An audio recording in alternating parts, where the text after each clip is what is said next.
Il nous reste encore quelques opérations terminales à voir, mais avant de les voir, je voudrais revenir quelques instants sur la réduction et la réduction associative.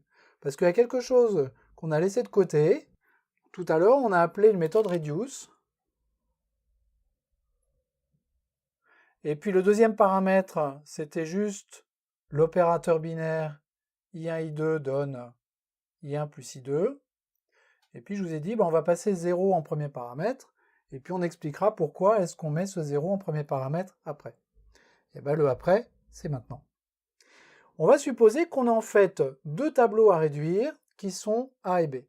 Et on a un opérateur de réduction que je vais appeler R, tout simplement, qui permet de réduire A, et qui permet de réduire B, et puis qui va produire un résultat.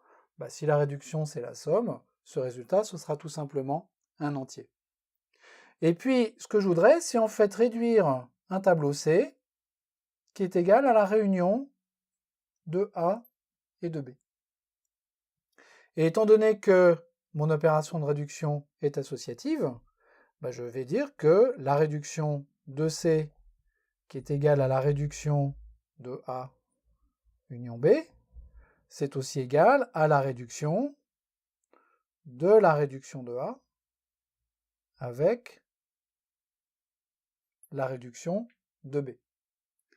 Si mon opération de réduction c'est juste la somme, je suis juste en train de dire que la somme des sommes est égale à la somme. Donc ça, c'est pas bien méchant. Mais ça a une conséquence très importante sur une réduction particulière qui est la réduction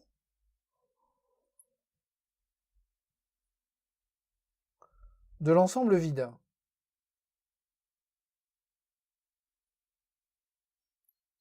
Alors pourquoi est-ce qu'on s'intéresse à la réduction de l'ensemble vide? Tout simplement parce qu'un stream, ça peut être vide. Et même si la source de mon stream produit des objets, si j'ai une opération de filtrage dans mon traitement de stream, je peux très bien arriver en entrée de mon opération de réduction sans aucun élément. Et là, qu'est-ce qui se passe? C'est une question qu'on s'était déjà posée sur le calcul de la valeur moyenne, par exemple. J'ai dit, qu'est-ce que c'est que la valeur moyenne d'un ensemble dans lequel il n'y a pas d'éléments? J'ai un peu un problème pour définir ce genre de choses. Qu'est-ce qui se passe ici si A précisément, c'est en fait l'ensemble vide? Eh bien, si A c'est l'ensemble vide, ça veut dire de façon assez évidente que C est égal à B. Et donc, si C est égal à B, si je remplace ça dans cette ligne-là, ça veut dire que la réduction de C, qui est en fait la réduction de B, est égale à la réduction de la réduction de A, et A c'est l'ensemble vide, donc réduction de l'ensemble vide, et de la réduction de B. Et ça, c'est vrai si la réduction de l'ensemble vide, c'est l'élément neutre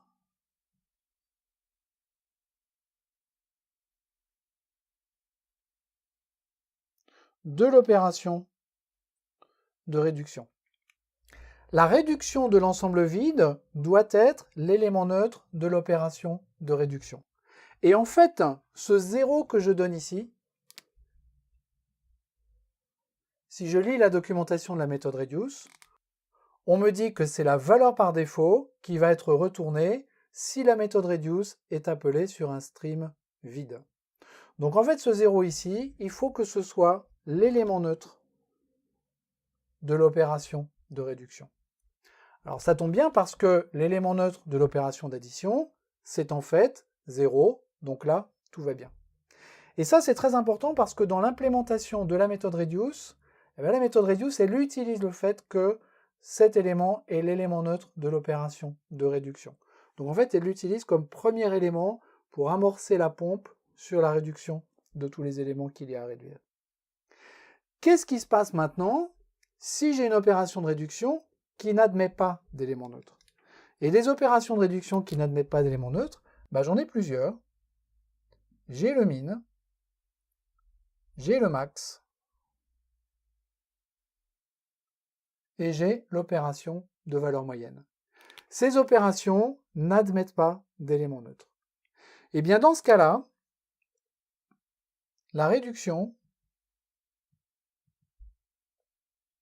va me dire « Je suis en train de réduire un stream qui est vide, je ne peux pas produire de résultat, et donc voilà ce que je donne. » Et cette opération de réduction va retourner un objet de type optional. Qu'est-ce que c'est que cet objet optional? C'est juste un wrapper sur un résultat, donc une enveloppe, qui peut être vide et sur laquelle je peux tester s'il y a un élément dedans ou pas. Si l'opération de réduction a pu déterminer un résultat, elle va me retourner un optional non vide. Si en revanche l'opération de réduction a réduit l'ensemble vide, elle va me retourner un optional qui sera vide. Si je regarde la méthode reduce, j'ai en fait une deuxième méthode reduce qui va juste prendre un opérateur en paramètres et qui ne prend pas de premier paramètre qui permet de porter l'élément neutre. Et bien cette deuxième méthode reduce retourne un optional plutôt que de retourner directement le résultat. Les méthodes min, max, average et reduce qui ne prend que l'opérateur sont des méthodes terminales, des opérations terminales qui retournent des instances optionales pour signaler qu'il se peut qu'elles ne puissent pas déterminer de résultat pour cette opération.